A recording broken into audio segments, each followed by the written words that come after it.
യോഹന്നാൻ എഴുതിയ സുവിശേഷത്തിൻ്റെ 15-ാം അധ്യായത്തിൻ്റെ അതിൻ്റെ 6-ാമത് വാക്യം ഞാൻ വായിപ്പാൻ ആഗ്രഹിക്കുന്നു. യോഹന്നാൻ 15-ന്റെ 6-ാമത് വാക്യം. എന്നിൽ വസിക്കാത്തവനെ ഒരു കൊമ്പ് പോലെ പുറത്ത് കളഞ്ഞിട്ട് അവൻ ഉണങ്ങിപ്പോകുന്നു. ആ വക ചേർത്ത് തീയിൽ ഇടുന്നു, അത് വെന്തുപോകും.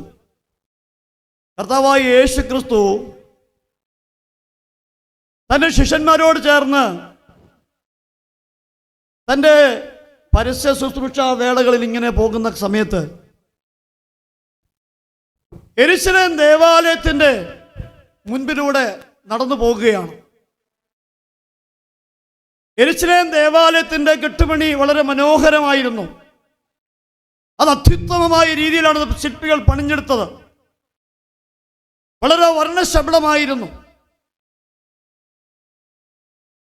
ഒരു പ്രാവശ്യം ദൃഷ്ടി യെരൂശലേം ദേവാലയത്തിൻ്റെ അതിൻ്റെ മതിൽക്കെട്ടുകളിലേക്ക്, അതിൻ്റെ ഭിത്തികളിലേക്ക്, അതിൻ്റെ വാതിലുകളിലേക്ക് കണ്ണ് പതിച്ചാൽ അവിടെ നിന്ന് കണ്ണ് മറിച്ചു കൊണ്ടുപോകാൻ പറ്റാത്ത വിധത്തിൽ നമ്മളെ ആകർഷിക്കുന്ന ശില്പമനോഹരമാകുന്ന സൃഷ്ടിയായിരുന്നു യെരൂശലേം ദേവാലയത്തിന്.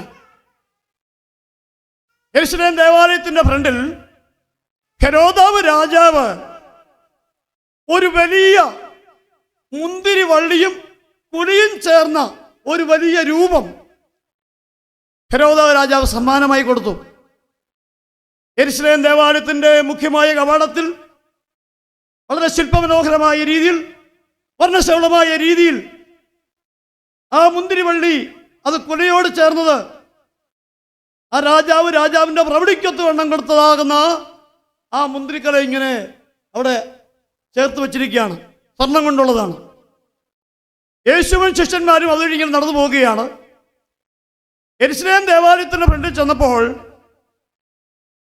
സൂര്യകിരണമേറ്റ് ആ സ്വർണ്ണ മുന്തിരി കൊലയും അതിൻ്റെ വള്ളിയെല്ലാം വളരെ ശോഭിക്കുകയാണ്. യേശുവിനത് കണ്ടപ്പോൾ ഒരു കാര്യം മനസ്സിലായി. തന്നോട് കൂടെയുള്ളതാകുന്ന ശിഷ്യന്മാർക്കും തന്നോട് കൂടെയുള്ളതാകുന്ന ജനത്തിനും കൊടുക്കാൻ പറ്റിയ നല്ല ഒരു ഉദാഹരണമാണ് ഇവിടെ കാണുന്നതെന്ന്. യേശു എന്ത് കാര്യം പറഞ്ഞാലും വെറുതെ ഉമ്മാക്കി കഥകൾ പറയാറില്ല. നമുക്ക് മനസ്സിലാക്കുന്ന ഭാഷയിലാണ് യേശു സംസാരിക്കുന്നത്. അവ്യക്തമായിട്ടല്ല യേശു സംസാരിക്കുന്നത്, വ്യക്തമായിട്ടാണ്. വിദ്യാഭ്യാസമുള്ളവനോട് അവൻ്റെ നിലവാരം അനുസരിച്ച് ഒരു കൂലിവേലക്കാരൻ, സാധാരണപ്പെട്ടവൻ, മുക്കുവൻ, സാധാരണപ്പെട്ടവൻ, സാധുവായവൻ, ഭിക്ഷക്കാരൻ, അവരോടെല്ലാം യേശു സംസാരിക്കുന്നത് അവരവരുടെ നിലവാരം അറിഞ്ഞാണ്, മനസ്സിലാകുന്ന ഭാഷയിൽ. ഇന്നത്തെ പ്രസംഗങ്ങൾ പോലെയല്ല. ഇന്നത്തെ പ്രശ്നം എന്ന് പറഞ്ഞാൽ മിക്കവർക്കും ഒറ്റ സ്റ്റേജാണ്. അവരുടെ ഭാഷാ പാണ്ഡിത്യങ്ങളും പ്രൗഢഗംഭീരമാകുന്ന ഭാഷാ ശൈലികളൊക്കെ അങ്ങോട്ട് നിരത്തി വിളമ്പി വാരി വിതറും. സാധുക്കളായിരിക്കുന്ന റബ്ബർ വെട്ടിയും മറ്റു പണികളൊക്കെ ചെയ്ത് വരുന്നവർക്കൊന്നും ഇതൊന്നും പിടികിട്ടത്തില്ല. സൗമ്യമായിട്ടാണ് യേശു സംസാരിക്കുന്നത്, മനസ്സിലാകുന്ന ഭാഷ. കാരണം നമ്മളെ അറിയാമെന്ന് യേശുവാണല്ലോ. പഠിച്ചു വെച്ചിരിക്കുന്ന ഒരു വ്യക്തി അത് മാത്രമേ അറിയൂ, അതങ്ങ് പറയുകയാണ്. പക്ഷെ യേശു അങ്ങനെയല്ല, നമ്മളെ പഠിച്ചിട്ടാണ് പറയുന്നത്. യേശുവിൻ്റെ പ്രത്യേകത എങ്ങനെയാണ്? ഞാൻ പ്രസംഗിക്കുന്നത്, ഞാൻ പഠിച്ചു വെച്ചിരിക്കുന്നത് എല്ലാവരുടെ മേലും അടിച്ചേൽപ്പിക്കുകയാണ്, എൻ്റെ കഴിവങ്ങ് അറിയിക്കുകയാണ്. പക്ഷെ യേശു അങ്ങനെയല്ല, എന്നെ പഠിച്ചിട്ടാണ് പറയുന്നത്. ഏതൊരു ഭാരമായാലും എൻ്റെ ഉള്ളിൽ തേങ്ങുന്ന നീർന്ന ഭാരപ്പെടുന്ന വിഷയങ്ങൾ യേശു അത് കാണുമ്പോൾ യേശുവിന് മനസ്സിലാവും. നമ്മൾ പല്ല് കാണിക്കുകയാണെങ്കിൽ ചിരിക്കുന്നു, സന്തോഷവും നമ്മളങ്ങ് കാണും. പക്ഷെ ഉള്ളു തേങ്ങുന്നതായിരിക്കും. ഉള്ളിൻ്റെ ഉള്ളറകൾ തേങ്ങി കരഞ്ഞുകൊണ്ടായിരിക്കും ഒരു പക്ഷേ നമ്മൾ സ്നേഹിതന്മാരെ കാണുമ്പോൾ ഒന്ന് ചിരിക്കുന്നത്. വേദന ആരും അറിയരുന്ന് കയറി അത്രയേ അറിയും. പക്ഷേ യേശുവിന് അങ്ങനെയല്ല. ഇവിടെ നോക്കണമേ, 15-ാം അധ്യായത്തിൻ്റെ 1 മുതലുള്ള വാക്യങ്ങളൊന്ന് വായിച്ചു വിടാമോ? 15-ാം അധ്യായം 1 മുതൽ. ഇവിടെ യേശു ഈ നല്ല ശില്പത്തെ കാണിച്ചുകൊണ്ട് പറയുകയാണ്, ഞാൻ സാക്ഷാൽ മുന്തിരിവള്ളിയും എൻ്റെ പിതാവ് തോട്ടക്കാരനുമാകുന്നു. ദൈവത്തിന് സ്തോത്രം. ഇവിടെ നോക്കണമേ, യേശു പറയുകയാണ്, ഞാൻ സാക്ഷാൽ മുന്തിരിവള്ളി. ഒരു വള്ളി, ഒരു പഴയ കാലത്തൊക്കെ എന്ന് പറഞ്ഞാൽ ഒരു പയറ് നട്ട് അതിന് 10-12 ദിവസമാകുമ്പോൾ അതിൻ്റെ നാമ്പ് വന്ന് ഇല വരുന്നു. 10-20 ദിവസം ആകുമ്പോഴത്തേക്കിനും ചണം കെട്ടിക്കൊടുക്കുന്നു, നൂല് കെട്ടിക്കൊടുക്കുന്നു. ആ നൂലിലൂടെ കയറുന്നു. ആ കയറുന്നതിനെ മേളിൽ കയറ്റി നമുക്ക് തക്കതാകുന്ന രീതിയിൽ അതിനെ പടർത്തി അതിൽ നിന്ന് ഫലം പറിക്കുകയാണ് ചെയ്യുന്നത്. പക്ഷെ ഇന്നത്തെ കൃഷി രീതി അങ്ങനെയല്ല. ഇന്നത്തെ കൃഷിശാസ്ത്രം പറയുന്നത് 4 ഇല വരുമ്പോൾ പിന്നെ മണ്ട നുള്ളണമെന്നാണ്. മണ്ട നുള്ളിക്കഴിഞ്ഞാൽ അവിടെ വെച്ച് ഒത്തിരി എത്ത് പൊട്ടും. ആ ഒത്തിരി എത്ത് പൊട്ടുന്ന ഉടനെ അതിന് വളം കൂടെ കൊടുക്കുമ്പോൾ ആ ഒത്തിരി എത്തിൽ നിന്ന് ഒത്തിരി ശിഖരങ്ങളുണ്ടാവും. പിന്നെയും അത് കട്ട് ചെയ്യും. അതിന് പ്രൂണിങ് എന്നാണ് പറഞ്ഞത്, പ്രൂണിങ്. അങ്ങനെ ഒരു വള്ളിയിൽ നിന്നും 4 എത്ത്, 4 നിന്ന് പിന്നെയും 4 എത്ത് വെച്ചിട്ട് ഒത്തിരി എത്തുകൾ പൊട്ടി ഒരു ചെടിയിൽ നിന്ന് ഒത്തിരി ഫലം പറിക്കുന്ന ഒരു ടെക്നോളജിയാണ് ഇന്ന് ഉപയോഗിക്കുന്നത്.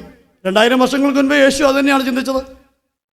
യേശു പറയുകയാണ്, ഞാൻ സാക്ഷാൽ മുന്തിരി ഒരു പയർ നട്ടാൽ അതിൻ്റെ വള്ളി കയറി വരുന്ന പോലെ, ഒരു വള്ളി പോലെ യേശു പറയാണ്, സാക്ഷാൽ ഞാൻ മുന്തിരി വള്ളിയാണ്. എന്നാൽ ഇത് നട്ടിരിക്കുന്ന ഒരുവനുണ്ട്. ആരാണ്? യഹോവയായ ദൈവം, എൻ്റെ പിതാവ്. എൻ്റെ പിതാവാണ് തോട്ടക്കാരൻ. ആ തോട്ടക്കാരനാകുന്ന എൻ്റെ യഹോവയായ ദൈവം നട്ടിരിക്കുന്ന ഒരു ചെടിയാണ് ഞാൻ. ഈ വള്ളിയാകുന്ന ഈ തണ്ടിനെ ദൈവം നട്ടു, അത് വളരുകയാണ്. തുടർന്ന് വായിച്ചേ. എന്നാൽ ഈ ഒരു വള്ളി നട്ട് അത് വളർന്നു വരുന്നത് തമാശന് വേണ്ടി ആരും ഒന്നും ചെയ്യാറില്ല, രസത്തിന് വേണ്ടി. ഒരു കർഷകൻ ഒരു വാഴ വെച്ചാൽ, ഒരു ചെടി നട്ടാൽ ആ കർഷകനിൽ നിന്ന് ഒരു ഫലം കിട്ടണം. അത് എത്രയും 100 മേനി ഫലം കിട്ടണം. എന്നാൽ ഫലം കിട്ടുന്നില്ല എങ്കിൽ അല്പം സ്വല്പമൊക്കെ നോക്കും, ഫലം കാണുന്നില്ലെങ്കിൽ അതിനെ പിഴുതു കളയും. ഇവിടെ യേശു പറയുകയാണ്, എന്നിൽ കായ്ക്കാത്ത കൊമ്പുകളൊക്കെയും നീക്കിക്കളയും. എന്താണ് അതിൻ്റെ അർത്ഥം? ഒരു മാവ് ഇപ്പോഴാണെങ്കിൽ ഒരുമാതിരിപ്പെട്ട എല്ലാവർക്കും അറിയാം, റംബുട്ടാൻ കൃഷി ചെയ്യാനുണ്ട്. റംബുട്ടാനൊക്കെ ഒരു 4 അടി 3 അടിയൊക്കെ ആവുന്നതാണ് അതിന് മണ്ട കട്ട് ചെയ്യും. നമുക്കൊക്കെ വേദന തോന്നും, ഇവിടെ എങ്ങനെ കട്ട് ചെയ്താൽ എങ്ങനെ വളരുന്നത്. അതാണ് അതിൻ്റെ ടെക്നോളജി. അത് കട്ട് ചെയ്യുമ്പോൾ അവിടുന്ന് ഒത്തിരി ശിഖരം പൊട്ടും. ആ പൊട്ടി വരുന്ന ശിഖരം മുമ്പ് ഞാൻ പറഞ്ഞ പോലെ പിന്നെയും കട്ട് ചെയ്യും. പക്ഷെങ്കിൽ നല്ല രീതിയിൽ ചെടിയെ സ്നേഹിക്കുന്ന ഒരുവന് വലിയ വേദന തോന്നും. അയ്യോ, ഇത് കട്ട് ചെയ്താൽ ഇതിൻ്റെ ക്ഷീണമാകത്തില്ലേ? അങ്ങനെ ക്ഷീണം ഉണ്ടായാലേ പുതിയ എത്ത് വരത്തുള്ളൂ. പുതിയ എത്ത് വന്നാലേ കൂടുതൽ ഫലം കായ്ക്കത്തുള്ളൂ. പലപ്പോഴും നമ്മുടെയൊക്കെ ജീവിതത്തിൽ നേരെ പോകുന്ന പോക്കിന് ചിലപ്പോൾ ഒരു തടസ്സമുണ്ടാകും. ചിലപ്പോൾ കുഞ്ഞുങ്ങളുടെ വിസ നഷ്ടപ്പെട്ടു പോയി എന്നിരിക്കാം, ക്യാൻസലായിട്ട് തിരികെ വന്നു എന്നിരിക്കാം. വലിയ സ്വപ്നങ്ങളൊക്കെ കണക്ക് കൂട്ടി, വലിയ പ്രതീക്ഷകളൊക്കെ കൂട്ടി ഇരിക്കുമ്പോഴായിരിക്കും ശരീരത്തിൻ്റെ ഏതെങ്കിലും ഭാഗത്തൊരു ചെറിയ വേദന തോന്നിയിട്ട് നിസ്സാരമായ രീതിയിൽ ഒരു ഡോക്ടറെ പോയി കാണിച്ചിട്ട് അത് കണ്ടു കഴിയുന്ന ഡോക്ടർ ചില ടെസ്റ്റിനൊക്കെ എഴുതി വിട്ടിട്ട് അവസാനം നമുക്ക് ഇന്ന് ഈ ലോകത്തിൽ ഭയക്കുന്ന, വേദനിക്കുന്ന, എൻ്റെ ജീവിതം അസ്തമിച്ചു പോയല്ലോ, എൻ്റെ ജീവിതം കഴിഞ്ഞു പോയല്ലോ, ഞാൻ ഇനി എന്തായിത്തീരുമെന്ന് ഭാരപ്പെടുന്ന വിഷയത്തിലേക്കായിരിക്കും നമ്മളൊരു പക്ഷേ എത്തിച്ചേരുന്നത്. ദൈവത്തിന്റെ സ്തോത്രം. പക്ഷെങ്കിൽ ദൈവത്തെ സ്നേഹിക്കുന്ന ദൈവത്തിൻ്റെ മക്കളാണ് നമ്മൾ. ചെറിയ ചെറിയ മണ്ടയൊക്കെ നുള്ളിക്കളയുന്നത്, മോനെ മകളെ നിൻ്റെ ഈ വളർച്ച ഇങ്ങനെ പോയാൽ നീ ശരിയാവത്തില്ല. പ്രാണപ്രിയനായ ക്രിസ്തു കാൽവരി കൊലക്കളത്തിൽ എലോഹി എലോഹി ലമ്മോ ശബത്താനി എന്ന് പറഞ്ഞ് പ്രാണനെ വിട്ടത് നമ്മുടെ ഓരോരുത്തരുടെയും പാപത്തിൻ്റെ പരിഹാരത്തിന് വേണ്ടിയാണ്. പാപത്തിൻ്റെ പരിഹാരത്തിന് വേണ്ടി മാത്രമാണോ? നിത്യമായ സ്വർഗത്തിൽ നമ്മളെ കൊണ്ടുവന്ന് എത്തിപ്പാൻ വേണ്ടിയാണ്. ആ നിത്യമായ സ്വർഗത്തിൽ നമ്മളെ കൊണ്ടുവന്ന് എത്തിപ്പാൻ തക്കവണ്ണമാണ് കാൽവറിയുടെ കൊലക്കളത്തിൽ നമ്മുടെ ക്രിസ്തു യാഗമായി തീർന്നത്. അപ്പോൾ അതിനു വേണ്ടി, നമുക്ക് വേണ്ടി മരിച്ച് യാഗമായി തീർന്ന ക്രിസ്തുവിനെ നമ്മൾ വിശ്വസിച്ച് പോകുമ്പോൾ ഓരോരുത്തർക്കും ഓരോ രീതികളാണ്, ശൈലികളാണ്, ശീലങ്ങളാണ്, സ്വഭാവങ്ങളാണ്, ഇമേജുകളാണ്, ഓരോരുത്തർക്കും ഓരോരോ പ്രതിഭാസങ്ങളാണ്. എല്ലാവർക്കും ഒരു സ്വഭാവമല്ല, ഒരു രീതിയല്ല. ചിലർക്ക് അടിയൊരു കൂടുതൽ കിട്ടുന്നത് വെറും ഇച്ചിരിയും കൂടുതലായിട്ടാണ്. അടിക്കുന്നത് എന്തുകൊണ്ടാണ്? എബ്രായലേഖനത്തിൽ വായിക്കുന്നു, അപ്പോൾ സ്നേഹിക്കുന്ന തൻ്റെ മക്കളെ ശിക്ഷിക്കുന്നു. എങ്ങനെയും പോട്ടെ എന്ന് കരുതാൻ കാരണം എന്താ? കൗലേടയന്മാരാ, വേണ്ടാത്ത മക്കളാ, സ്വന്തം അപ്പൻ്റെ മക്കളല്ലാത്തത് കൊണ്ടാണ്. എന്നെ കേൾക്കുന്ന പ്രിയ ദൈവത്തിൻ്റെ പൈതല്, ദൈവാത്മാവിൽ ഞാനൊരു ആലോചന പറയുന്നു. ഇന്ന് ഈ 2024 ഡിസംബർ 26 ഇവിടെ വന്ന് ഈ ഉപവാസത്തോടും പ്രാർത്ഥനയോടും നീ ആയിരിക്കുന്നതിൻ്റെ പിന്നിൽ ഇതുവരെ നിന്നെ വെട്ടിക്കളയാതെ, പിഴുത് കളയാതെ, മുറിച്ച് കളയാതെ, വാടിപ്പോകാതെ നിന്നെ നിർത്തിയിരിക്കുന്നത് അപ്പന് നിന്നെ കുറിച്ചൊരു വലിയ പദ്ധതിയുണ്ട്. അപ്പന് നിന്നെ കുറിച്ച് വലിയൊരു പ്രതീക്ഷയുണ്ട്. അപ്പൻ നിന്റെ പ്രാണനെ എടുക്കാതെ, തളർന്നു പോകാതെ, തകർന്നു പോകാതെ, താടിയാകുന്നതിനെ നിർത്തിയിരിക്കുന്നതിന് പിന്നില് ദൈവത്തിന് ഒരു വലിയ പദ്ധതിയുണ്ട്. സ്തോത്രം ചെയ്യാമോ? കരങ്ങളെ ഉയർത്തി ദൈവസ്ഥനെ നമ്മളെ ഏൽപ്പിച്ചു കൊടുക്കാമോ? ദൈവത്തിന് പ്രാപിപ്പാൻ നമ്മൾ ഒരുക്കപ്പെടാമോ? എത്ര വചനം കേട്ടാലും, എത്ര ഉപവസിച്ചാലും ഇതൊക്കെ ഒരു നേർച്ചയായിട്ട് പോവുകയാണ്. വർഷാവസാനം വെറുതെ ഒരു ഉപവാസം. ചർച്ചോക്കോട്ടിൻ്റെ മറ്റേ ചർച്ചിലുമുണ്ട്, AG ചർച്ചിലുമുണ്ട്, അവിടുത്തെ ചർച്ചിലുമുണ്ട്, ഇവിടുത്തെ ചർച്ചിലുമുണ്ട്. എല്ലാവരും ഉപവാസത്തോടു കൂടി ഇരിക്കുമല്ലേ?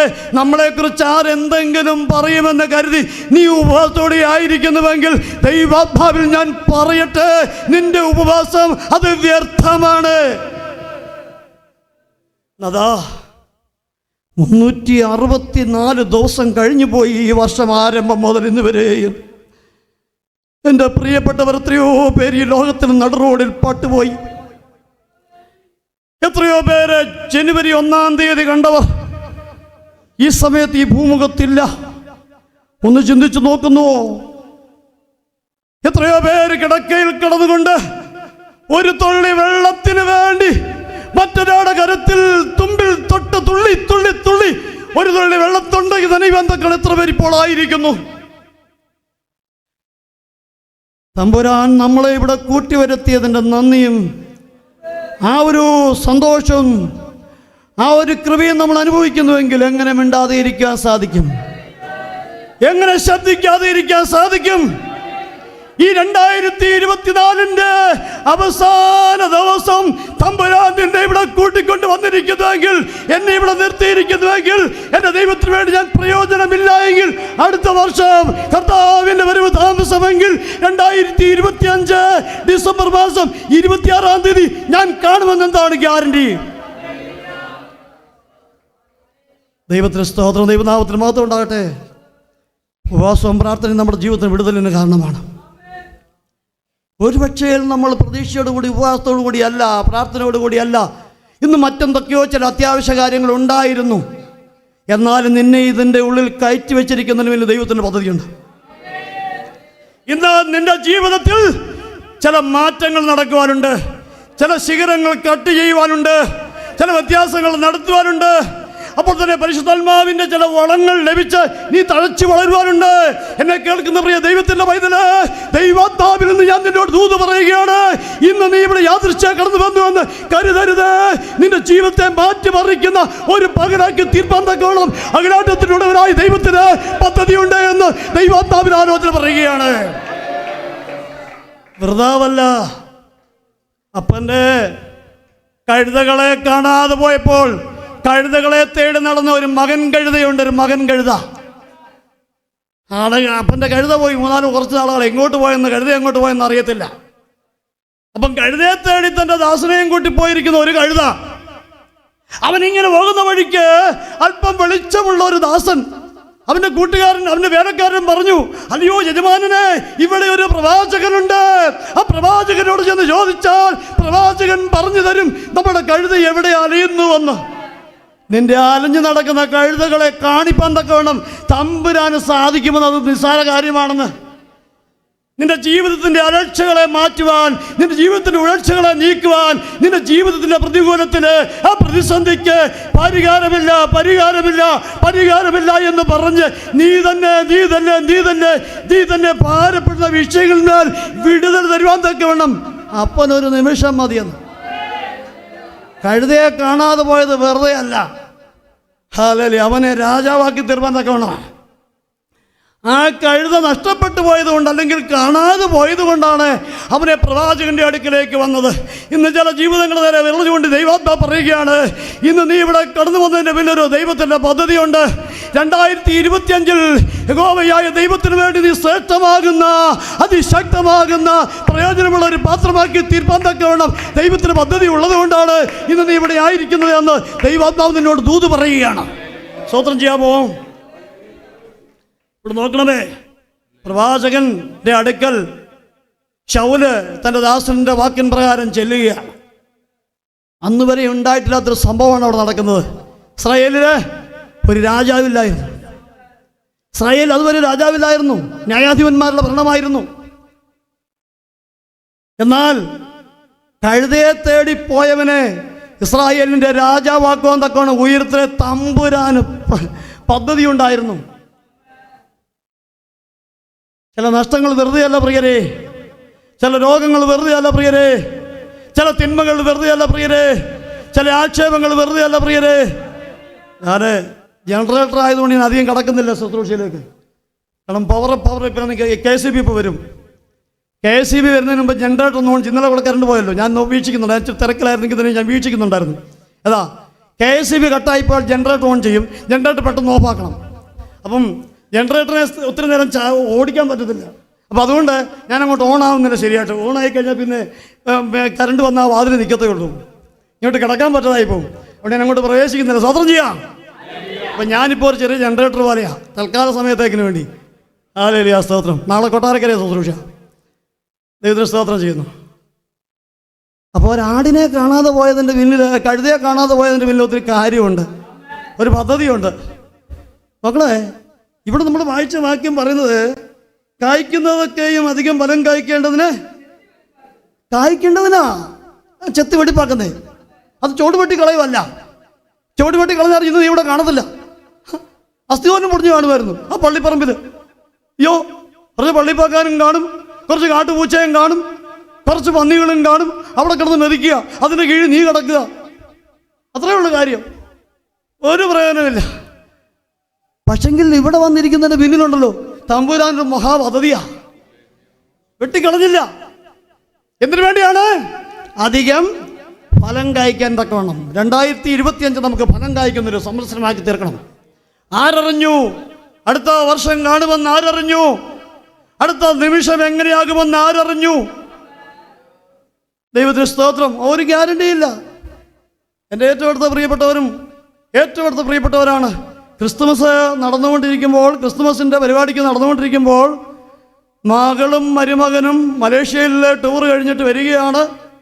കൂട്ടുകാരോട് പറഞ്ഞു, ഞാൻ വേഗം പോയിട്ട് അവരെ കൊണ്ടുവന്നിട്ട് തിരിച്ചു വന്ന് നിങ്ങളോട് കരോളിന് വരാമെന്ന് പറഞ്ഞിട്ട് പോയ പ്രിയ സഹോദരൻ തന്നോട് കൂടെയുള്ള 3 പേരും ചേർന്ന് 4 പേരും ചേർന്ന് നടു റോഡിൽ പട്ടുപോയി പ്രിയരെ. ഹല്ലേലൂയ, സ്തോത്രം. ഒരു ഗ്യാരണ്ടിയുമില്ല. പക്ഷെങ്കിൽ ഇവിടെ വചനം പറയുന്നു, കായ്ക്കുന്നതൊക്കെയും അധികം ഫലം കായ്ക്കേണ്ടത് ചെത്തി വെടിപ്പാക്കലാണ്. ചിലപ്പോൾ വീണ്ടൊരു കാലം ഒടിഞ്ഞെന്നിരിക്കും. ഞാൻ എന്തെങ്കിലും കഴിഞ്ഞ നാളുകൾ മുമ്പ്, ചില വർഷങ്ങൾക്ക് മുൻപ് ഡൽഹിയിലുള്ളതാകുന്ന ഒരു ആൻറ്റി എന്നെ വിളിച്ചു. ആൻറ്റിയുടെ ഹസ്ബൻഡാണെങ്കിൽ ഡൽഹിയിൽ മർത്തോമപ്പള്ളിയിലെ സെക്രട്ടറിയോ മറ്റെന്തൊക്കെ ഭയങ്കര സംഭവങ്ങളാണ്. അപ്പോൾ ഈ ദൈവദാസി, ഈ പ്രിയപ്പെട്ടവരെ സ്നാനപ്പെട്ട് നല്ല ആത്മീയ ജീവിതം നയിക്കുന്ന ഒരു സ്ത്രീയാണ്. പക്ഷെ ഭർത്താവ് ഭയങ്കര എതിരാണ്. എന്നെ വിളിച്ച് പറഞ്ഞു, മധ്യപാസയെ ഒന്ന് പ്രാർത്ഥിക്കണം. എപ്പോഴും ദുരിതങ്ങളൊക്കെ പറയും, ഞാൻ എന്തെങ്കിലും ഫോണിൽ കൂടെ പ്രാർത്ഥിക്കും. അപ്പോൾ ഇങ്ങനെ പ്രാർത്ഥിച്ചുകൊണ്ടിരിക്കുമ്പോൾ ദൈവാത്മനെ കാണിക്കുകയാണ്. ബഷീർപൂറിന് മുൻപ് ഷാലിമാർ ബാഗ് എന്ന് പറയുന്നതാകുന്നൊരു സ്ഥലത്ത് റെഡ് ലൈറ്റിൽ ഞാനിങ്ങനെ ദർശനം കാണുകയാണ്. ഷാലിമാർ ബാഗ് റെഡ് ലൈറ്റിൽ ഈ അച്ചായൻ സ്കൂട്ടറിൽ പോകുന്നു. റെഡ് ലൈറ്റിൽ സ്കൂട്ടർ നിർത്തുന്നു. പെട്ടെന്ന് ഗ്രീൻ ലൈറ്റിന് വേണ്ടി വെയിറ്റ് ചെയ്യുന്നു. നേരെ വന്നതാകുന്ന ഒരു മാരുതി വാൻ നേരെ ഇടിക്കുന്നു. വലത് കാലിൻ്റെ മുട്ടിന് താഴെ വെച്ച് ഒടിയുന്നു. നട റോഡിൽ അച്ചായൻ വീഴുന്നു. ഞാൻ പറഞ്ഞു, മാമേ പ്രാർത്ഥിച്ചോ, ഇങ്ങനൊരു സംഭവമാണ് കാണുന്നത്. അച്ഛൻ്റെ കാലൊടിയും, തമ്പുരാൻ പിടിക്കും. അങ്ങനെ സംഭവിക്കാൻ നീ വീണ്ടും വേക്കല്ലേ, നീ എന്നെ വിളിച്ചേക്കല്ലേ. വർഷങ്ങളായിട്ട് പ്രാർത്ഥിക്കുക അച്ഛന് മാനസാന്തരപ്പെടണമെന്ന്. മാനസാന്തരത്തിന് വേണ്ടി ദൈവം ഒരു ചെറിയ ചെത്തി എത്താൻ തുടങ്ങി. ഞാൻ പ്രാർത്ഥിക്കുമ്പോൾ കാണുന്നത് നേരെ വന്നാകുന്ന മാരുതി വാൻ, ഒരു വെള്ള മാരുതി വാൻ സ്കൂട്ടറെ ഇടിക്കുന്നു. അച്ഛൻ്റെ വലത് കാലിന് മുട്ട് താഴെ ചോടിക്കുന്നു. തമ്പുരാൻ ഒരുക്കി വെച്ചിരിക്കുന്ന പദ്ധതി ഈ പുള്ളിയെ മാനസാന്തരത്തിലേക്ക് കൊണ്ടുവരുവാൻ. ചെറിയൊരു ചത്തല. അഭിഷേകത്തിൻ്റെ അന്യഭാഷ ഇരുന്ന് കഴിഞ്ഞാൽ അമ്മാമയ്ക്ക് അന്യഭാഷ വരത്തുള്ളൂ, വേറൊന്നും വരത്തില്ല. അങ്ങ് തുടിപ്പാ, അങ്ങ് തുള്ളലാ. ഇങ്ങനെയുണ്ട് ഒത്തിരി എണ്ണം കെട്ട തുള്ളലുകാർ. ഒരു പ്രയോജനം ആർക്കുമില്ല. സഭയ്ക്കും തലവേദന, കുടുംബത്തിനും തലവേദന, ആടിനും തലവേദന, നാട്ടുകാർക്കും തലവേദന, കമ്പക്കസാർക്ക് മൊത്തം ആക്ഷേപ വന്നിരിക്കുന്നവരുടെ അങ്ങ് തുള്ളല. വേദനം പ്യാശ എന്നുള്ളതാണ് വിഷയം. സാധാരണ പ്യാശകളൊന്നുമല്ല. ദൈവാത്മാവ് ഞാൻ പറഞ്ഞു, ഇനി മേലിൽ നീ എന്നെ വിളിച്ചേക്കരുത്. വചനം പറയുന്നു, നിന്റെ കണ്ണ് നിനക്ക് ഇടർച്ച വരുത്തുന്നുവെങ്കിൽ ചുഴഞ്ഞെടുത്ത് എറിഞ്ഞു കളക. ചക്ക തുളയ്ക്കുന്നത് പോലെ കത്തി കണ്ണിൽ കയറ്റിയിട്ട് കറക്കിയെടുത്ത് എറിഞ്ഞു കളയണം. നിന്റെ കാല് നിനക്ക് ഇടർച്ച വരുത്തുന്നുവെങ്കിൽ വെട്ടി എറിഞ്ഞു കളക. വചനം അതാണ് പറയുന്നത്. എൻ്റെ മക്കളോട് പോലും ഞാൻ പറയാറുണ്ട്, മക്കളെ, ദൈവ വഴി വിട്ട് പോകുമെന്നുണ്ട് ഞാൻ തമ്പുരാന് മുൻപാകം മുട്ടുമടക്കും. നിങ്ങൾക്ക് എല്ലാവർക്കും അറിയാമല്ലോ, ഞാൻ ഇവിടെ എങ്ങാണ്ട് കട്ടപ്പനയൊന്നും കുമ്പളിയിൽ നിന്ന് ഇങ്ങോട്ട് ഇറങ്ങി വന്ന ഒരു അവതാരമല്ലല്ലോ. ജീവനോടെ ഞാൻ വെച്ചേക്കത്തില്ല മക്കളെ, ജീവനോടെ വെച്ചേക്കത്തില്ല. ഞാൻ പ്രാർത്ഥിക്കാം, പട്ടിണി കിടന്ന് പ്രാർത്ഥിക്കും. ഒന്നുകിൽ ഞാൻ മരിക്കും, അല്ലെങ്കിൽ നിങ്ങൾ മരിക്കണം. എൻ്റെ മകനോട് ഞാൻ പറഞ്ഞു, ഞാൻ പ്രാർത്ഥിച്ച് ഞാൻ കൊന്നുകളെ ഒരു കാലത്ത് +2 പഠിക്കുമ്പോൾ. കേൾക്കുമ്പോൾ പ്രയാസം തോന്നും എന്താണെന്ന്. ഞാൻ എൻ്റെ കാരണം പറയാം. പാപത്തിലകപ്പെട്ടവൻ മരിച്ചാൽ 1000 വർഷക്കാലത്തിന് നിത്യ നരകമാ. അയ്യോ, നരകയാതന അത് എത്ര പ്രയാസമാണ്. തീ കൊണ്ട് ഉപ്പിലിടുന്ന അനുഭവം, ചാകാത്ത പുഴു, കെടാത്ത തീയ്. ഒരു ശത്രുവിനും നരകത്തിൽ പോകരുത്. ഈ മലശ്ശേരി ദേശത്തിൽ ഓരോരുത്തരും മരിച്ചു എന്ന് കേൾക്കുമ്പോൾ ഞാൻ തേങ്ങുകയാണ്, എനിക്ക് ഹൃദയം തകരുകയാണ്. എൻ്റെ ദൈവമേ, 1000 വർഷത്തിന് നിത്യ നരകത്തിലേക്കാണല്ലോ അവർ പോകുന്നത്. നരകത്തെക്കുറിച്ച് പ്രിയരെ നിങ്ങൾക്ക് ആർക്കും ബോധമില്ല. നന്മ ലഭിക്കുന്നതിനെ കുറിച്ചുള്ള കാഴ്ചപ്പാട് മാത്രമേ ഉള്ളൂ. മക്കൾക്ക് പേർഷ്യ പോകണം, അമേരിക്ക പോകണം, പിന്നെ 2 ലക്ഷം എന്നുള്ള 4 ലക്ഷം ശമ്പളം കിട്ടണം, ഇവിടെ വീടിന് ഗേറ്റ് കുറച്ചുകൂടെ പണിയണം, വീടിൻ്റെ മുകളിൽ ടൈൽസ് വേറെ ഇടണം, അങ്ങനെയാണ്. കാറ് പിന്നെ ഇനി ഒരു 40 ലക്ഷത്തിൻ്റെ കാറ് വേണം. നടുറോടി പൊടിഞ്ഞാൽ ഒന്നും പറയാൻ പറ്റത്തില്ല. കഴിഞ്ഞ ദിവസം എൻ്റെ ഒരു പ്രിയ സ്നേഹിതനൊരു ഒരു പേപ്പർ കട്ടിങ് അയച്ചു തന്നു. 1.5 കോടി രൂപയുടെ കാറിൻ്റെ മുകളിലേക്ക് ഒരു ലോറി വീണ് കാറിലിരുന്ന പിള്ളേരും ആരാണ്ടൊക്കെ മരിച്ചാണ്. എനിക്ക് വായിക്കാൻ സമയം കിട്ടിയില്ല, ഞാൻ വാട്സപ്പിനകത്ത് ഇട്ടതാണ്. അപ്പോൾ 1.5 കോടിയുടെ കാറിനും അവരുടെ ജീവനെ രക്ഷിക്കാൻ പറ്റിയില്ല. ഏത് സമയത്തിനും എന്ത് സംഭവിക്കും? മരിക്കുന്നതിന് മുൻപേ ഫുൾ ഗ്യാരണ്ടി ആയിരിക്കണം നിത്യതയിലെത്തുമെന്ന്. ദൈവത്തിന് സ്തോത്രം. ഞാനൊരു കാര്യം ചോദിക്കട്ടെ, എല്ലാവർക്കും അങ്ങ് മരിക്കാൻ പേടിയാണ്. ചാവുമെന്ന് പറഞ്ഞാൽ പെട്ടെന്ന് അങ്ങ് കണ്ണടയ്ക്കുക, പൂച്ച കണ്ണടയ്ക്കുന്ന പോലെ. എന്താണെന്നറിയാമോ? യഥാർത്ഥ മാനസാന്തരം നടന്നിട്ടില്ല എന്നുള്ളതാ. മാത്യു മലശ്ശേരി പറയുന്നുണ്ട്, ഇന്ന് വീട്ടിൽ ചെല്ലാമെന്ന് എനിക്ക് വലിയ അത്യാവശ്യമൊന്നുമില്ല, ബാക്കിയുള്ളവരെ ദൈവം നോക്കിക്കോളും. പൗലോസ് പറഞ്ഞതുപോലെ എത്രയും വേഗം എനിക്ക് അവിടെ എത്തിയാൽ സന്തോഷം. ഞാൻ ധൈര്യത്തോട് പറയുക, പ്രസംഗ സ്റ്റേജിൻ്റെ രസത്തിൽ പറയുകയല്ല. നമുക്ക് ഈ ഭൂമിയിൽ കഷ്ടവും ദുഃഖവും ദുരിതവും പ്രശ്നങ്ങളും വർദ്ധിക്കുകയുള്ളൂ. എന്നാൽ എന്നെ കേൾക്കുന്ന പ്രിയ ദൈവത്തിൻ്റെ പൈതലേ, ഞാൻ എൻ്റെ കുഞ്ഞുങ്ങളോടും എൻ്റെ സഹപാഠികളും പറഞ്ഞിട്ടുണ്ട്, പാസ്റ്റേ, ഏതെങ്കിലും തരത്തിൽ മരിക്കുമെന്നുണ്ടെങ്കിൽ ICU കയറ്റിയിട്ട് വെറുതെ ICUവിനകത്ത് കയറ്റിക്കൊണ്ടിടല്ലേ. ഓക്സിജൻ എൻ്റെ ജീവൻ കയറ്റല്ലേ. ഓക്സിജൻ തരുന്നത് അത് ദൈവത്തിൻ്റെ പദ്ധതി അല്ല. ഞാൻ വിശ്വസിക്കുന്നു. എന്നെ എല്ലാവരും ഉൾക്കൊള്ളണമെന്നില്ല, എല്ലാവരും ഇതനുസരിക്കണമെന്നില്ല. ഞാൻ എൻ്റെ പ്രിയപ്പെട്ടവരോട് പറഞ്ഞു വെച്ചിരിക്കുന്ന ഒരു കാര്യമാണ്, ഞാൻ മരിക്കുമെന്നുണ്ടെങ്കിൽ ഉടനെ വിട്ടേക്കണം. എന്നെ ഓക്സിജൻ തന്ന്, കൃത്രിമ ജീവശ്വാസം തന്ന് എന്നെ നിർത്തരുത്. അത് ദൈവനിശ്ചയമല്ല. തമ്പുരാൻ നമ്മളെ വിളിക്കാൻ ആഗ്രഹിച്ചാൽ, ഇപ്പം ഞാൻ ചെയ്യാനുണ്ട്, കല്യാണം കഴിച്ചു, 1 മാസം കഴിഞ്ഞ് ഭർത്താവ് അങ്ങ് പേർഷ്യക്ക് പോയി. ഭാര്യ മൊബൈലിനകത്ത് ഇങ്ങനെ കൊഞ്ചിയും കുഴഞ്ഞിരിക്കുക. ഈ ഭാര്യയ്ക്ക്, എടി ഞാൻ ജനുവരി മാസം പറയുകയാണ്, ഞാൻ ഒക്ടോബർ സെപ്റ്റംബറിൽ അങ്ങോട്ട് വരുന്നുണ്ട്, നിന്നെ കൊണ്ടുവരാം എന്ന് പറയാം. സെപ്റ്റംബർ ഒക്ടോബറിലേക്ക് ഞാൻ വരും, അപ്പോൾ ഞാൻ നിനക്ക് വിഷയമായിട്ട് വരും, നിന്നെ കൊണ്ടുവരും. ഇങ്ങനെ ഇരിക്കുന്നുണ്ടേ പെട്ടെന്ന് വീടിന് മുന്നിൽ ഫെബ്രുവരി മാസം വീടിൻ്റെ ഫ്രണ്ടിൽ ഒരു കാർ കൊണ്ടുവന്ന് നിർത്തി. ഒരു പെട്ടിയും കാര്യങ്ങളായിട്ട് ഇറങ്ങി വന്നു. നോക്കിയപ്പം അയ്യോ, ഒക്ടോബർ വരാമെന്ന് പറഞ്ഞ അച്ഛനല്ലേ ഇതാണ്ട് വന്ന് ഇറങ്ങി നിൽക്കുന്നു. അച്ഛൻ ഇപ്പോൾ ഓടി വന്നേ. എടീ, ഞാനാണെങ്കിൽ നിന്നെ ഉള്ള സ്നേഹം കൊണ്ട് നിന്നെ കൊണ്ടുപോകാനെ കൊണ്ട് വന്നതാ. അച്ഛൻ എന്താ പറയുന്നേ? സെപ്റ്റംബർ വരാമെന്നല്ലേ പറഞ്ഞേ. ഞാനിപ്പോഴ് അച്ഛൻ്റെ കൂടെ പേർഷ്യക്ക് ഏതെങ്കിലും പെണ്ണുങ്ങൾ പറയുമോ? സെപ്റ്റംബർ മാത്രമേ എനിക്ക് പേർഷ്യയിലോട്ട് വരാൻ പറ്റത്തുള്ളൂ, അറിയോ? പ്രാണപ്രിയനായെന്ന ക്രിസ്തുവിന് വേണ്ടി നമ്മൾ വാഞ്ചയോടെ കാത്തിരിക്കുന്നുവെങ്കിൽ ഭാര്യയല്ല വലുത്, ഭർത്താവല്ല വലുത്, മക്കളല്ല വലുത്, മാതാപിതാക്കളല്ല വലുത്, സ്നേഹിതരല്ല വലുത്, പ്രിയപ്പെട്ടവരല്ല വലുത്. പ്രിയരെ, നമുക്ക് വലുത് കാന്തനാകുന്ന ക്രിസ്തുവാണ്. ഉത്തമ കാന്തയായി നീ നിൽക്കുന്നുവെങ്കിൽ ആ ഹായാറിലേക്ക് പോകാന്നൊക്കെ വേണം ഒരുക്കപ്പെട്ട ജീവിതമാണ് നിനക്കെങ്കിൽ ഈ രാത്രിയിൽ എൻ്റെ പ്രാണൻ എടുക്കണമേ എന്ന് നീ ദൈവത്തോട് നിഷ്കളങ്കമായിട്ട് സത്യസന്ധമായിട്ട് പ്രാർത്ഥിക്കാൻ നിനക്ക് തൻ്റെ ഇടമുണ്ടാകുമോ? ഇല്ല എങ്കിൽ നീ പിന്നെയും മാനസാന്തരപ്പെടണമെന്ന് ദൈവാത്മാവിൽ ഞാൻ പറയുകയാണ്. എന്തിനാ ഇവിടെ ജീവിച്ചിരിക്കുന്നത്? എന്ത് കാര്യം? എന്താ പൊന്ന് അവിടെ ഇരിക്കുക? തുല്യം തങ്ക നിർമ്മിതമാം പട്ടണമതിൻ്റെ ഭംഗി വർണ്ണ്യമല്ലകോ, ഭംഗി വർണ്ണ്യമല്ല. നോക്കണേ, വീതി സ്വച്ഛ സ്ഫടിക തുല്യം തങ്ക നിർമ്മിതാമാം പട്ടണമതിൻ്റെ ഭംഗി. ഓ, സ്വർഗീയ ദർശനം ഇത് പ്രാപിച്ച നമുക്ക് ഈ കല്ലും മുള്ളും, രാവിലെ ഇറങ്ങിയപ്പം പാമ്പ്, ഇങ്ങോട്ട് തിരിഞ്ഞപ്പോൾ അടുക്കള വാതിക്കൽ അട്ട, രാത്രി ഇറങ്ങാൻ പറ്റത്തില്ല പൂച്ച, ഇപ്പം പേപ്പട്ടി, അങ്ങോട്ട് തിരിഞ്ഞാൽ കള്ളുകൂടിയൻ, പിള്ളേർ പോയാൽ പേടിയാ, കുഞ്ഞുങ്ങൾ പുറത്തു പോയാൽ അമ്മമാർക്ക് പേടിയാ. കുഞ്ഞുങ്ങൾ എന്ത് ചെയ്യും? ഇവിടുത്തെ സിറ്റുവേഷനെല്ലാം ഇതാ. ഈ സിറ്റുവേഷനകത്ത് ഈ അട്ടയും പാമ്പും പുഴുവും ഈ കത്തിയും കള്ളുകൂടിയനും എല്ലാം കറഞ്ഞതിനകത്ത് ഇവിടെ കിടക്കണമെന്ന് നീ ആഗ്രഹിക്കുന്നുണ്ട് എങ്കിൽ ഒരു കാര്യം ഗ്രഹിച്ചു കൊള്ളുക, വിട്ടിട്ടില്ല, പലതും വെടിപ്പാക്കപ്പെട്ടിട്ടില്ല, പ്രൂണിങ് നടന്നിട്ടില്ല, നല്ല ഫലം കായ്ക്കത്തക്ക നീ ആയിട്ടില്ല എന്ന് ദൈവാത്മാവിൽ ഞാൻ ആലോചന പറയുകയാണ്. നമ്മൾ മാലയും കമ്പിലൊക്കെ ഊരി കളഞ്ഞ്, എന്നാലും ഇന്ന് കണ്ണാടിപ്രയുമൊക്കെ ഭയങ്കര സ്വർണ്ണമാണ്. കഴുത്തിലും കമ്പിലും വിട്ടാലേ ബന്ധക്കോസാരല്ലെന്ന് പറയത്തുള്ളൂ. ഏതാ കണ്ണാടിയുടെ പ്രേമേ? പിന്നെ വാച്ച്, നെക്ലസ്. ഇപ്പോൾ 1 ലക്ഷം രൂപ 1.5 ലക്ഷം രൂപയൊക്കെ ആയിരിക്കും നെക്ലസിന്. അതിനെക്കാട്ടിലും വില വിടുന്ന വലിയ സ്ട്രാപ്പൊക്കെ ആയിട്ടുള്ള വാച്ചൊക്കെ വെക്കാം. മാനസാന്തരപ്പെടാത്ത വ്യാശ കയറിയ നിങ്ങൾ. എടാ, നമ്മൾ കഴുത്തിനും വേണ്ട കാതിലും വേണ്ട, ക്ലീൻ ഷേവ് നടത്തണം, എന്നെപ്പോലെ ജൂബയൊക്കെ ഇട്ട് നടക്കണം, യാതൊരു തരികടയ്ക്കും മാറി നിൽക്കത്തില്ല. വാക്ക് വരട്ടെ, പാഷ എടുത്ത് കുത്തിക്കളയും. വാക്ക് വരട്ടെ, കസാര മാറി പുതിയത് വാങ്ങേണ്ടതായിട്ട് വരും അച്ചായൻ കമ്മിറ്റി കൂടിയാൽ. അല്ല, എന്നെ പ്രസംഗത്തിന് വിളിച്ചാലല്ലോ കവർ കിട്ടത്തില്ലല്ലോ, അതുകൊണ്ട് എനിക്ക് തീർത്ത് പറയാം. കവറിനകത്ത് 10,000 എന്നുള്ളത് 9,000 8,000 നിർത്തത്തില്ലല്ലോ, ഒന്നും കിട്ടത്തില്ല. ദിവസങ്ങളിൽ ലൈവും കാര്യങ്ങളെല്ലാം അച്ഛൻ പറഞ്ഞ് വിട്ടങ്ങോട്ട് വെച്ചിരിക്കുക.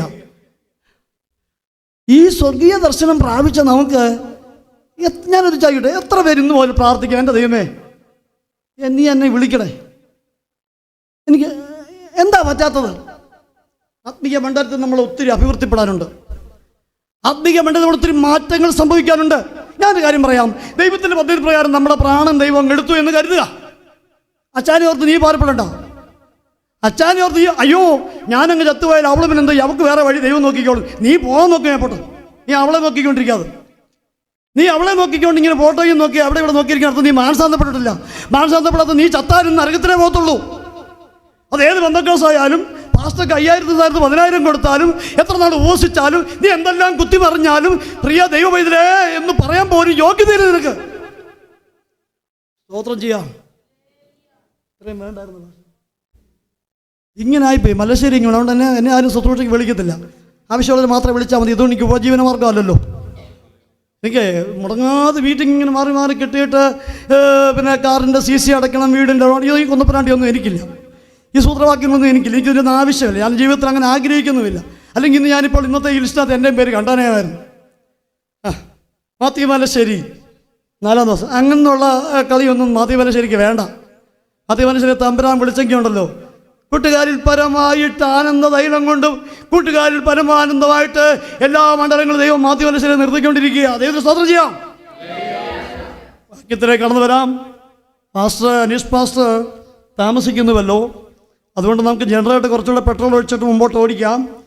ഇവിടെ വായിക്കുന്നത്, കായ്ക്കുന്നതൊക്കെയും അധികം ഫലം കായ്ക്കേണ്ടത് ചെത്തി. അപ്പം നോക്കണമേ, ചെത്തി വെടിപ്പാക്കണം നമ്മളെ. ആരാണ് ചെത്തി വെടിപ്പാക്കുന്നത്? തോട്ടക്കാരൻ അല്ലെങ്കിൽ യഹോവയായ ദൈവം ചെത്തി വെടിപ്പാക്കുന്നു. ഞാൻ നിങ്ങളോട് സംസാരിച്ച വചനം നിമിത്തം നിങ്ങളിപ്പോൾ ശുദ്ധിയുള്ളവരാകുന്നു. അപ്പോൾ നോക്കണമേ, അപ്പൊ ശുദ്ധീകരണം ഉണ്ടാകണമെങ്കിൽ എന്ത് സംഭവിക്കും? സാധാരണ ഈ ഒഴുക്കാൻ പറ്റുന്ന ശുദ്ധീകരണം നടക്കത്തില്ല. ശുദ്ധീകരണത്തിന് വേണ്ടി ഒരു ചെത്തിവെടിപ്പാക്കൽ ആവശ്യമാണ്. അതൊരു പക്ഷേ ദൈവദാസന്മാരിലൂടെ, ദൈവവചനത്തിന്റെ കേൾവിയിലൂടെ ആയിരിക്കാം, മറ്റു ചില സന്ദർഭങ്ങളിലൂടെ ആയിരിക്കാം.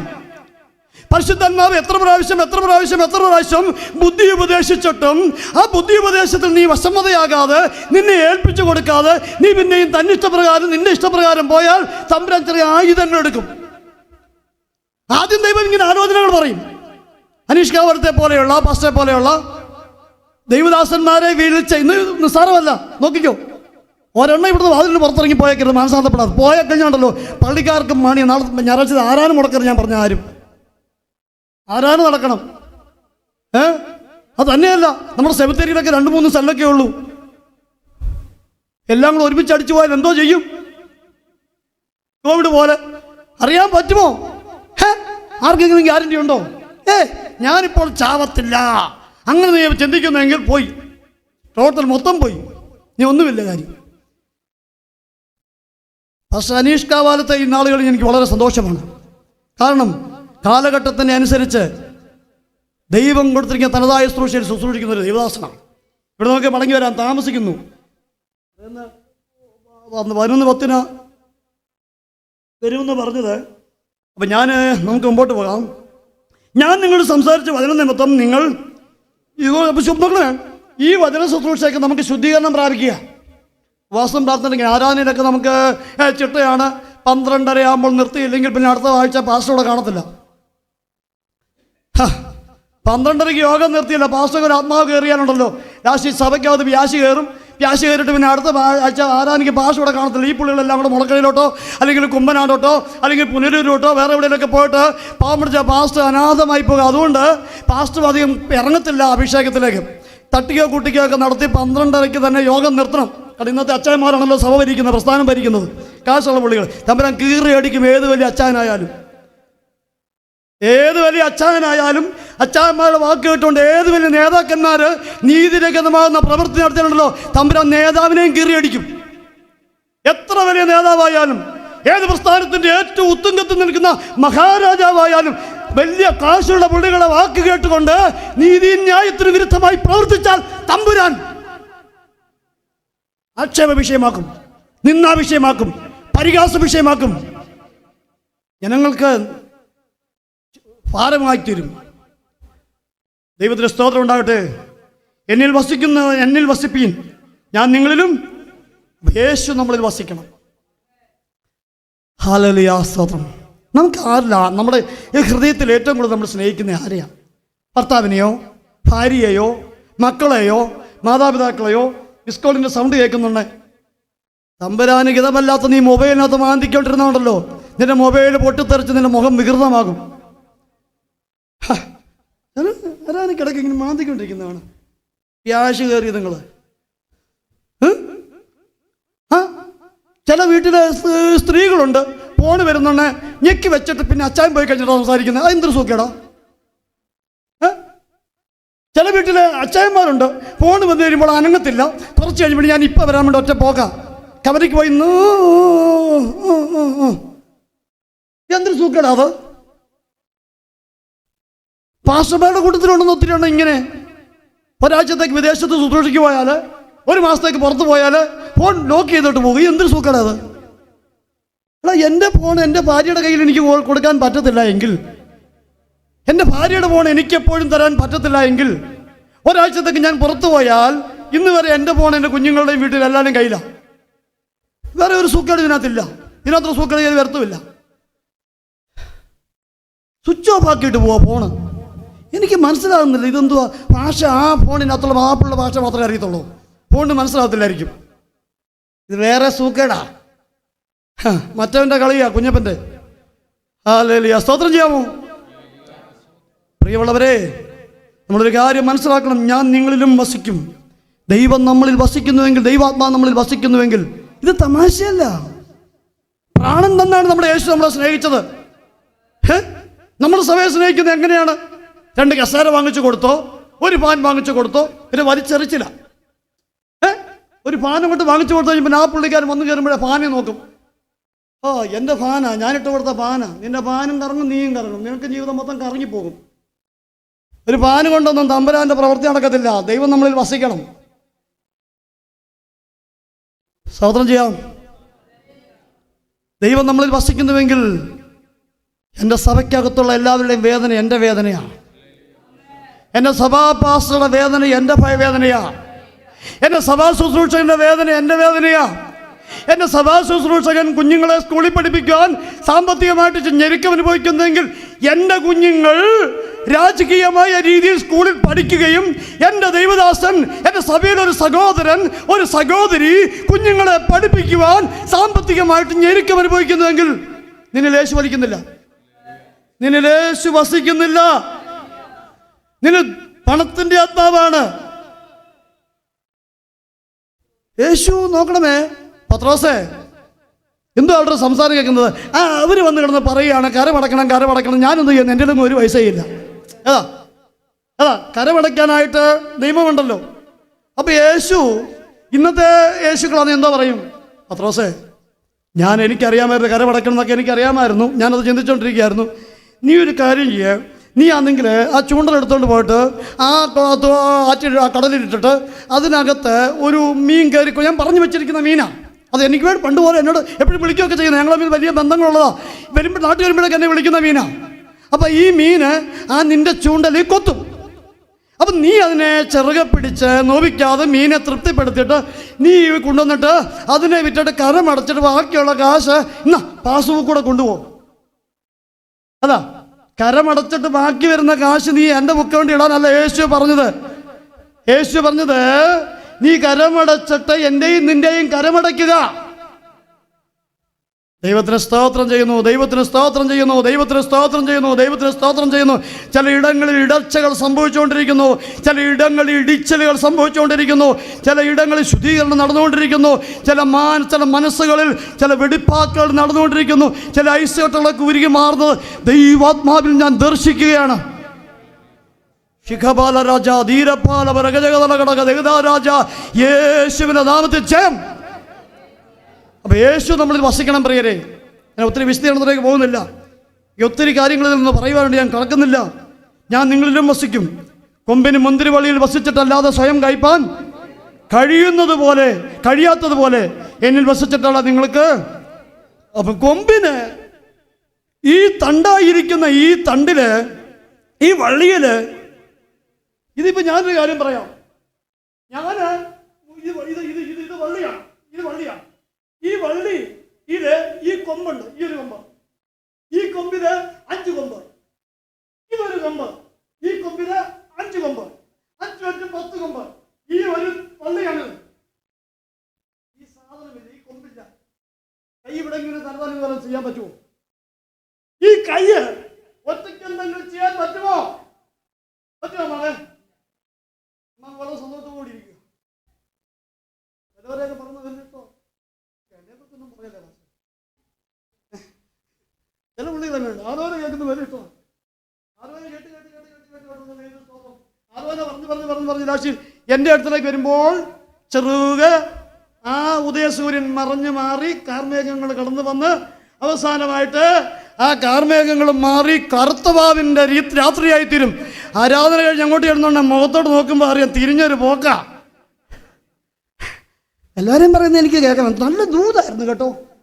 പരിശുദ്ധാത്മാവ് ഒരു പക്ഷേ എന്തോ കാരണം കൊണ്ട് തനിക്ക് ദൂത് പറഞ്ഞില്ല എങ്കിൽ ബാക്കിയുള്ളവർക്കെല്ലാം പറഞ്ഞത് നല്ല ദൂത്തായിരുന്നു. പാസ്റ്റർ നല്ല പാസ്റ്ററാണ്. സ്വന്തത്തിൽ നേരെ വിരൽ ചൂണ്ടരുത്.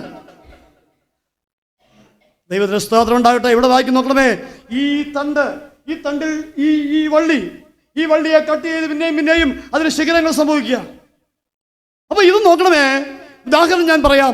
നമ്മൾ ദൈവത്തോട് ചേർന്ന് നിൽക്കുന്നില്ല എങ്കിൽ ഒരു ചുക്കും നമുക്ക് നടക്കുകയില്ല. നമ്മളെ കൊണ്ട് ഒന്നും സാധിക്കുകയില്ല പ്രിയരെ. ദൈവമില്ലാതെ എന്തെങ്കിലും ചെയ്യാമെന്ന് കരുതിയാൽ അത് സാധിക്കുമോ? ദൈവമില്ലാത്തൊരു ജീവിതത്തിന് വലിയ അർത്ഥമുണ്ടോ? എന്നാൽ സൈന്യങ്ങളുടെ യഹോവ യുദ്ധവീരനായ ദൈവം നമ്മളിൽ വസിക്കുന്നുവെങ്കിൽ നമ്മെപ്പോലെ ആരുണ്ട്? യഹോവയായ ദൈവത്തിന്റെ സാന്നിധ്യം നമ്മളിലുണ്ടെങ്കിൽ, ദൈവത്തിന്റെ കൃപ നമ്മളിലുണ്ടെങ്കിൽ നമ്മൾ ചെയ്യുന്ന കാര്യങ്ങളിന്മേൽ ഫലപ്രാപ്തി ഉണ്ടാകും, വിടുതലുണ്ടാകും. കറണ്ട് വന്നിരിക്കുന്നു, ജനറേറ്റർ ഓഫാക്കുകയാണ്. തീർച്ചയായിട്ടും ഇനി നമുക്ക് നല്ല വെളിച്ചത്തിൽ പോകാം. ദൈവം നമ്മളേവരെയും അവിടുന്ന് അനുഗ്രഹിക്കട്ടെ. ഞാൻ പറയുന്നു, ഈ തോട്ടക്കാരനാകുന്ന യഹോവയായ ദൈവത്തിൻ്റെ പുത്രനാകുന്ന ക്രിസ്തു ഇത് തണ്ടാണ്. ക്രിസ്തുവിൽ വസിച്ചുകൊണ്ട് നമുക്ക് സാക്ഷ്യമുള്ള ജീവിതം നയിക്കണം, മാതൃകയുള്ള ജീവിതം നയിക്കണം. തന്നെയുമോ ഫലം കായ്ക്കുന്ന വൃക്ഷമായി തീരണം. എന്താണ് ഫലം? ആരാധനാലയത്തിൽ വരുമ്പോഴുള്ള കയ്യടിയാണോ ഫലം? ആരാധനാലയത്തിൽ വരുമ്പോഴുള്ളതാകുന്ന പിരിവുകളും കാര്യങ്ങളുമാണോ? മാസയോഗവും കാര്യങ്ങളൊക്കെ ചട്ടയ്ക്ക് നടക്കുന്നതാണോ? അല്ല പ്രിയരെ, പുറത്തുണ്ടാകണം. അയൽവാസികൾ പറയണം, മക്കൾ പറയണം, മാതാപിതാക്കൾ പറയണം, സഹോദരങ്ങൾ പറയണം, എൻ്റെ പപ്പ ആളൊരു ആത്മീയനാണ്, അങ്ങനെയാണെങ്കിലും എൻ്റെ മമ്മി അങ്ങനെയാണെങ്കിലും ആത്മീയത്തെയാണ് എന്ന് പറയത്തക്കവണ്ണം ജീവിതാനുഭവം നമ്മുടെ വീട്ടിലുണ്ടാകണം, നാട്ടിലുണ്ടാകണം, അയൽവാസികളിലുണ്ടാകണം. നല്ല ഫലം കായ്ക്കും, പ്രയോജനമുള്ള ഫലമായി തീരും.